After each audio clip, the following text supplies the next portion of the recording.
हरे कृष्णा। इस कलयुग में हर व्यक्ति किसी न किसी दुख से पीड़ित है। इस भौतिक संसार की माया से बंधा हुआ है और इस माया रूपी संसार से मुक्ति पाने के लिए भगवान श्री कृष्ण की भक्ति करने का सुझाव हमारे आचार्य गण देते हैं। श्री हरि भक्ति विलास में कहा गया है कि अगर व्यक्ति भगवान श्री कृष्ण की प्रसन्नता हेतु भक्ति करता है तो वही शुद्ध भक्ति कहलाती है। इसलिए जो भी कार्य किया जाए वो भगवान श्री कृष्ण की प्रसन्नता के लिए ही किया जाना चाहिए। तभी हम भगवान श्री कृष्ण की शुद्ध भक्तिमय सेवा प्राप्त कर सकते हैं और यही शुद्ध भक्ति प्राप्त करने के लिए सबसे उत्तम समय है दामोदर मास यानी कार्तिक मास, क्योंकि इसी समय के दौरान हम जो भी धार्मिक और आध्यात्मिक कार्य भक्ति के लिए करते हैं वे हमारे लिए तो दुर्लभ होते ही हैं, लेकिन श्री हरि इससे अवश्य प्रसन्न होते हैं और यही हमारा उद्देश्य है। तो इस प्रकार से इस कार्तिक मास में भगवान की अधिक से अधिक कथाओं और लीलाओं का श्रवण करना चाहिए, ऐसा संदेश हमारे पुराण हमें देते हैं। तो आइए इस पवित्र कार्तिक मास की कथा श्रृंखला को आगे बढ़ाते हुए आज की कथा का श्रवण करते हैं। पिछले अध्याय में हमने देखा कि भगवान शिव ने जलंधर का वध कर दिया। तत्पश्चात इस कथा को आगे बढ़ाते हुए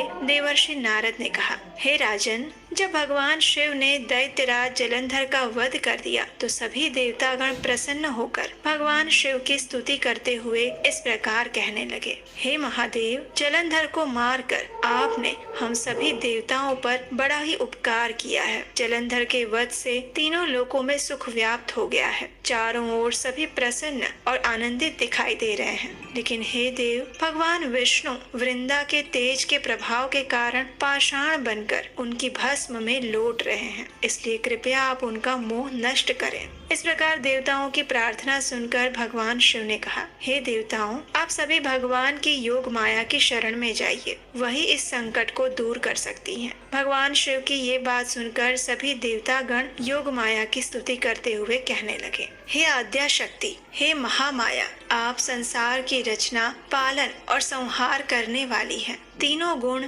सत्व, रज और तम आपसे ही बने हैं। हे देवी, आपको हमारा नमस्कार है। हे योग माया, स्वयं ब्रह्मा भी आपकी माया से अनभिज्ञ है। आप मूल प्रकृति हैं, आपको हमारा नमस्कार है। इस प्रकार देवताओं की स्तुति से प्रसन्न होकर योग माया ने आकाशवाणी करते हुए कहा, हे देवताओं, आप सभी देवी पार्वती, देवी लक्ष्मी और देवी सरस्वती की शरण में जाइए। उसके बाद सभी देवता तीनों देवियों की स्तुति करने लगे। उनकी स्तुतियों से प्रसन्न होकर तीनों देवियों ने उन्हें 3 बीज देकर कहा कि जहाँ भगवान विष्णु वृंदा के भस्म में लौट रहे हैं, वहीं जाकर आप इन बीजों का रोपण कर दीजिए और उसी से आपका कार्य सिद्ध हो जाएगा। अब तीनों देवियों की बात मानकर देवताओं ने ऐसा ही किया और समय को जाते हुए समय कहाँ लगता है। कालांतर में उन तीनों बीजों से 3 पौधे उत्पन्न हुए, जो कि इस प्रकार है। रजोगुण से रजोगुण सरस्वती से आंवला प्रकट हुआ, तमोगुण गौरी देवी से तुलसी प्रकट हुई और सतोगुण लक्ष्मी माता से मालती प्रकट हुई। हे राजन, लक्ष्मी जी ने ईर्ष्या पूर्वक वह बीज दिया था, इसलिए विष्णु के पूजन में मालती का पुष्प नहीं चढ़ता, लेकिन उन्हें आंवला और तुलसी परम प्रिय है। हे राजन, इस प्रकार वृंदा ने वृक्ष रूप में भगवान शालिग्राम का सामीप्य प्राप्त किया था और यही कारण है कि कार्तिक मास में शालिग्राम का पूजन तुलसी की जड़ में किया जाता है और तुलसी पत्र के द्वारा शालिग्राम की पूजा की जाती है। इस प्रकार तुलसी महारानी की महिमा गाते हुए नारद मुनि ने आगे कहा, हे राजन, उस स्थान में अकाल मृत्यु का भय नहीं रहता जहाँ तुलसी के पौधे की सेवा की जाती है। तुलसी के पूजन का वही फल प्राप्त होता है जो फल गंगा या नर्मदा में स्नान करने से मिलता है। यदि मरते समय महापापी व्यक्ति के मुख में भी तुलसी युक्त गंगाजल डाल दिया जाए तो वह मनुष्य भी वैकुंठ का अधिकारी बन जाता है। जो व्यक्ति तुलसी या फिर आंवले की छाया में पितरों का श्राद्ध करता है, उसके तमाम पितृगण मोक्ष प्राप्त कर लेते हैं। तो इस प्रकार हे राजन, जो व्यक्ति मंजरी युक्त तुलसी दल और आंवला मुख में रखता है, उस पर भगवान विष्णु की कृपा सदैव बनी रहती है। जो व्यक्ति कार्तिक मास में आंवले के पेड़ की छाया में ब्राह्मणों और संतों को भोजन करवाकर स्वयं भी प्रसाद रूप में भोजन ग्रहण करता है और ओम नमो भगवते वासुदेवाय इस मंत्र का जप करता है, उसे धर्म, अर्थ, काम, मोक्ष की प्राप्ति हो जाती है। हे राजन, तुलसी और आंवले की संपूर्ण महिमा का वर्णन तो स्वयं ब्रह्मा जी भी नहीं कर सकते। जो कोई भी मनुष्य तुलसी और आंवले की महिमा से संबंधित इस कथा का श्रद्धा और निष्ठा पूर्वक भक्ति भाव से श्रवण करता है या फिर उसका पठन करता है, उसे अंत में मोक्ष की प्राप्ति होती है। तो इस प्रकार इस कथा से हम समझ सकते हैं कि आज के कलयुग में प्रत्येक घर में तुलसी देवी का पौधा अवश्य होना चाहिए। उनकी पूजा अर्चना करने से ही हम भगवान श्री कृष्ण की भक्ति भी प्राप्त कर सकते हैं। अगर कार्तिक मास में तुलसी पूजन के साथ तुलसी दल से शालिग्राम का पूजन किया जाए तो वे इस कलयुग के अंधेरे खड्डे में कभी नहीं गिरता।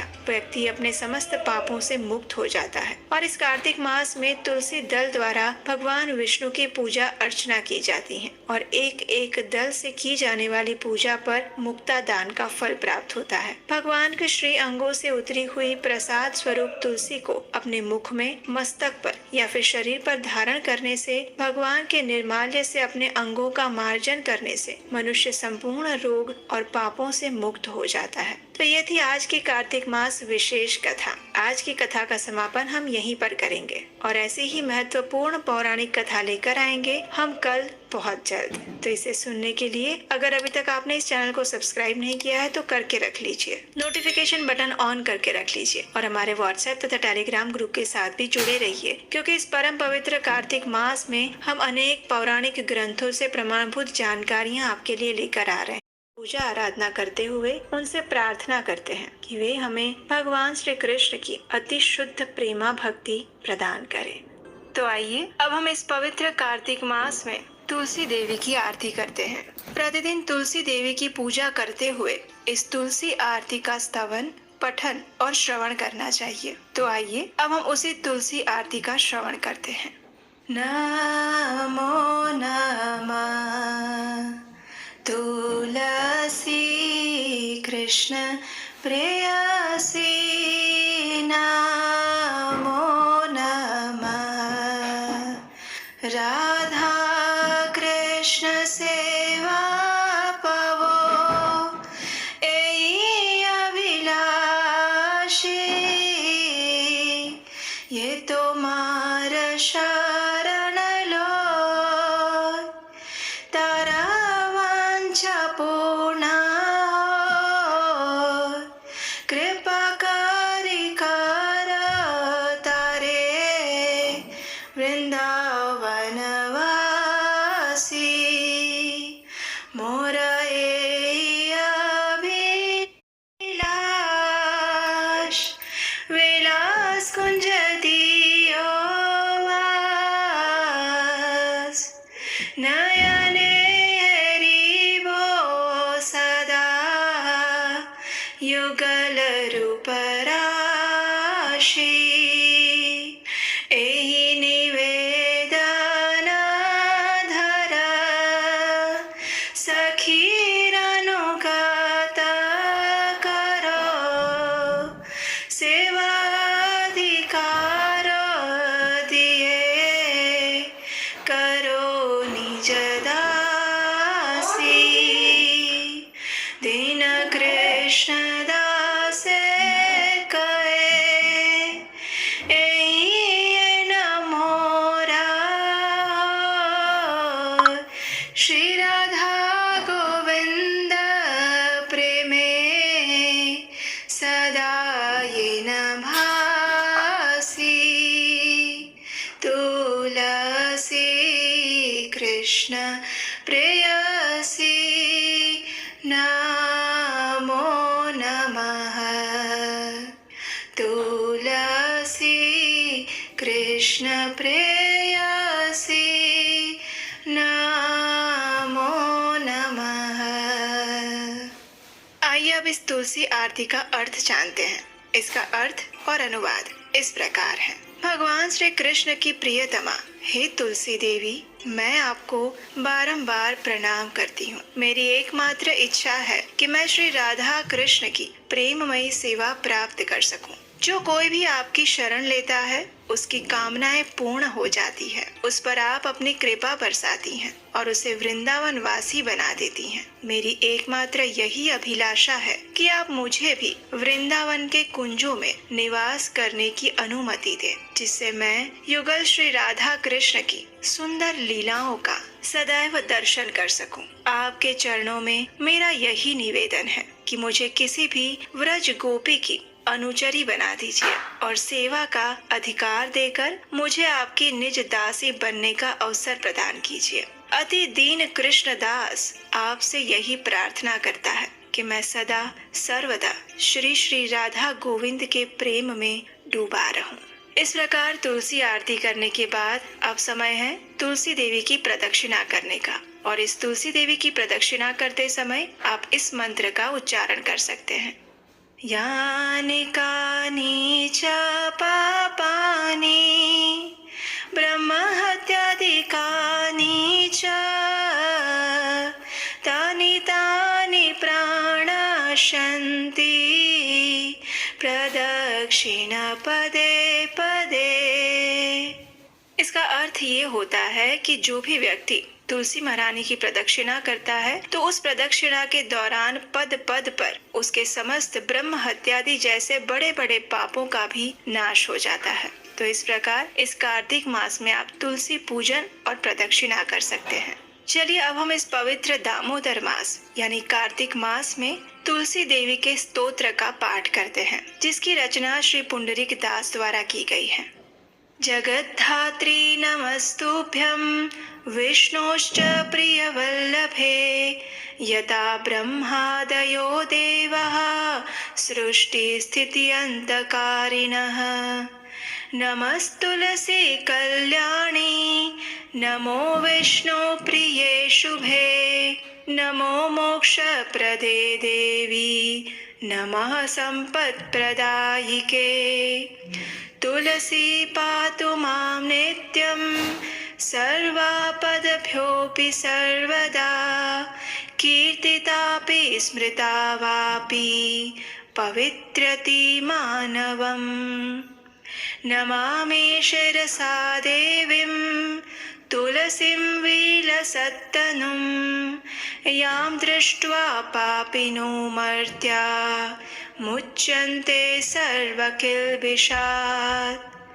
तुलस्या रक्षितं सर्व जगत्ते तुच्चराचरं या विनिहन्ति पापानि दृष्ट्वा वा पापिभिर्नरैः। नमस्तुलस्यतीतराम्यस्यै बद्धवाञ्जलिं कलौ कलयन्ति सुखं सर्वं स्त्रियो वैश्यास्तथा परे। तुलस्या नापरं किञ्चित् दैवतं जगति तले यथा पवित्रितो लोको विष्णु संगेन वैष्णवः।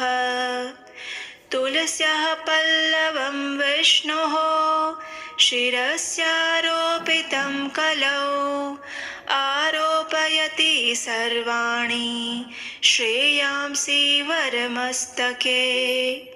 तुलस्यां सकला देवा वसन्ति सततं यतः अतस्तामर्चये लोके सर्वान् देवान् समर्चयन्। नमस्तुलसी सर्वज्ञे पुरुषोत्तमवल्लभे पाहि मां सर्वपापेभ्यः सर्वसम्पत्प्रदायिके। इति स्तोत्रं पुरा गीतं पुण्डरीकेण धीमता विष्णुमर्चयता नित्यं शोभनैस्तुलसीदलैः।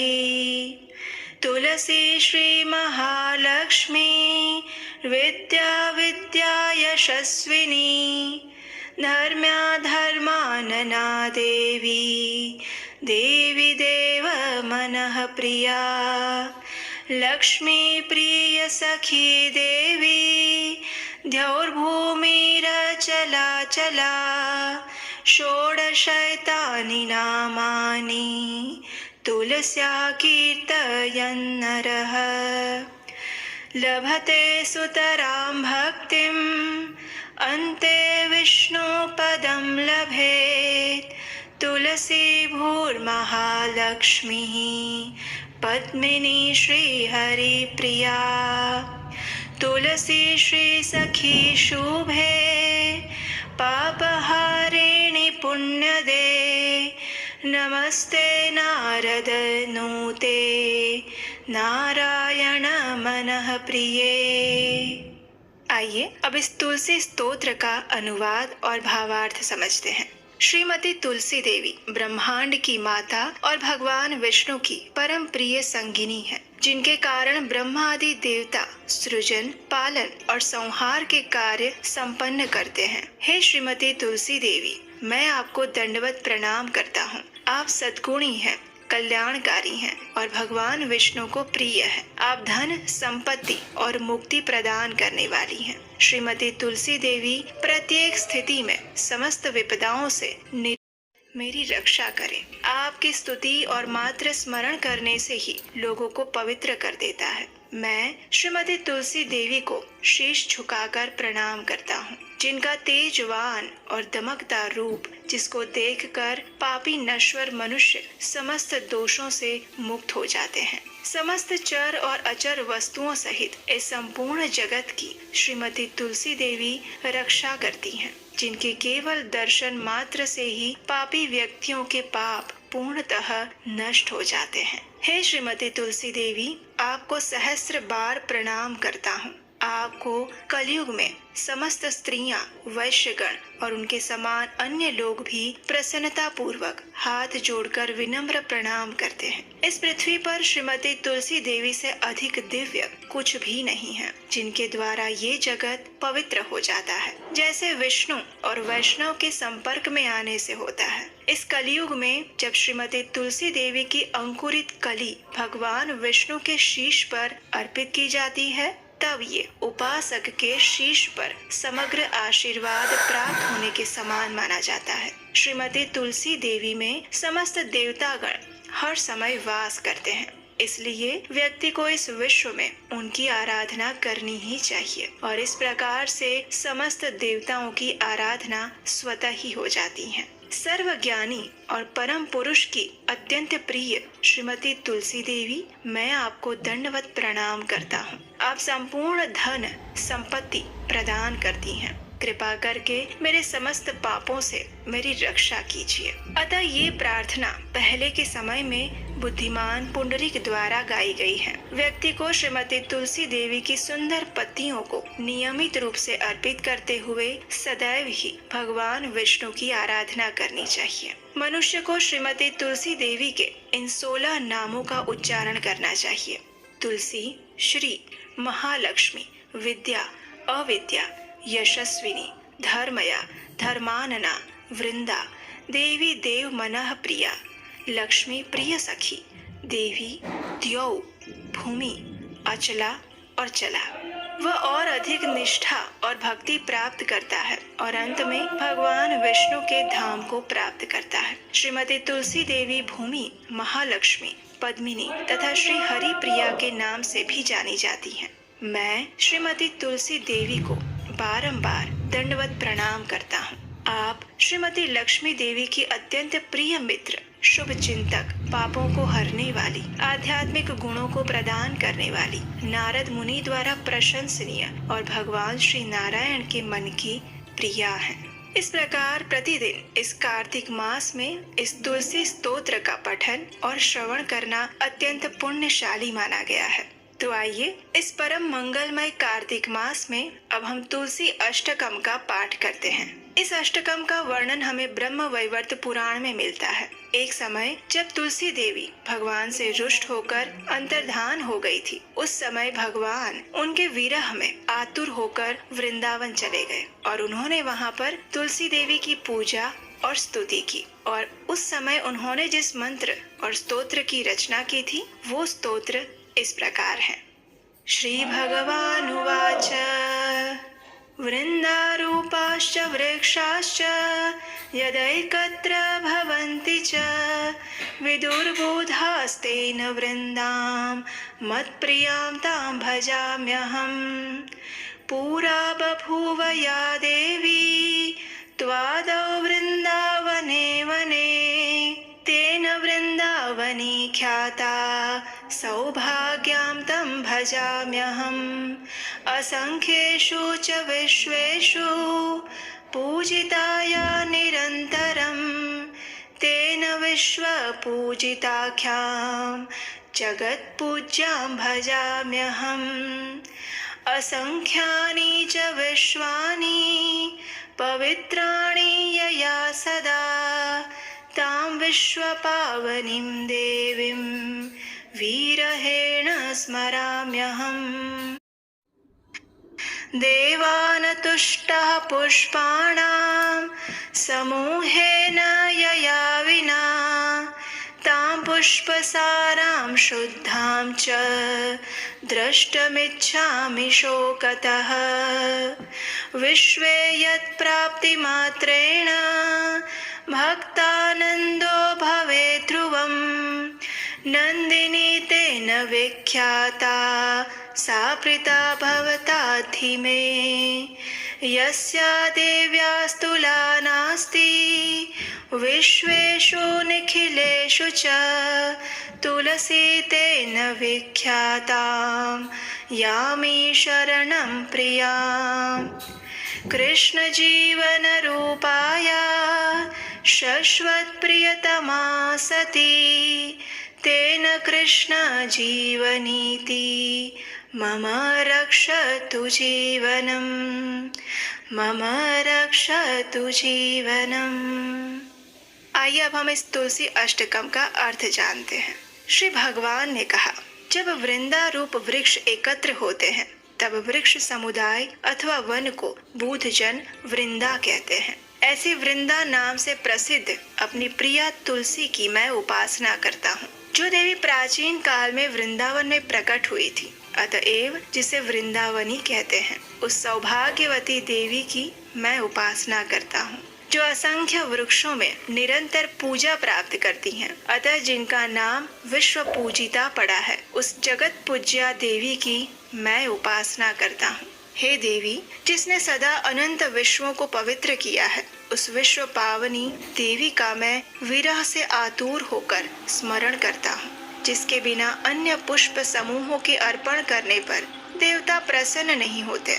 ऐसी पुष्प सारा, पुष्पों में सार भूता शुद्ध स्वरूपिणी तुलसी देवी का मैं शोक से व्याकुल होकर दर्शन करना चाहता हूँ। संसार में जिसकी प्राप्ति मात्र से भक्त परम आनंदित हो जाता है, इसलिए नंदिनी नाम से जिसकी प्रसिद्धि है, वे भगवती तुलसी देवी अब मुझ पर प्रसन्न हो जाए। जिस देवी की अखिल विश्व में कहीं तुलना नहीं है, अतएव जो तुलसी कहलाती है, उस अपनी प्रिया की मैं शरण ग्रहण कर रहा हूँ। वह साध्वी तुलसी वृंदा रूप से भगवान श्री कृष्ण की जीवन स्वरूपा है और उनकी सदा प्रियतमा होने से कृष्ण जीवनी नाम से विख्यात है। वो देवी तुलसी मेरे जीवन की रक्षा करे। इस अष्टकम की रचना स्वयं भगवान श्री कृष्ण द्वारा की गई है, तो इससे हम समझ सकते हैं कि यह कितना पुण्य प्रदायक और मंगलकारी है। और इस कार्तिक मास में इसका प्रतिदिन पठन या श्रवण करने से मनुष्य के पूर्व जन्मों के सभी पाप तो नष्ट हो ही जाते हैं, लेकिन उसे वृंदा देवी की विशेष कृपा प्राप्त होती है। और कहा जाता है कि भगवान के धाम यानी गोलोक वृंदावन में यदि प्रवेश करना है तो श्रीमती तुलसी देवी की आज्ञा के बिना वो संभव नहीं हो सकता। इसलिए श्रीमती तुलसी देवी की कृपा प्राप्त करने के लिए इस कार्तिक मास में प्रतिदिन इस अष्टकम पाठ का श्रवण या पठन करना चाहिए। हरे कृष्णा।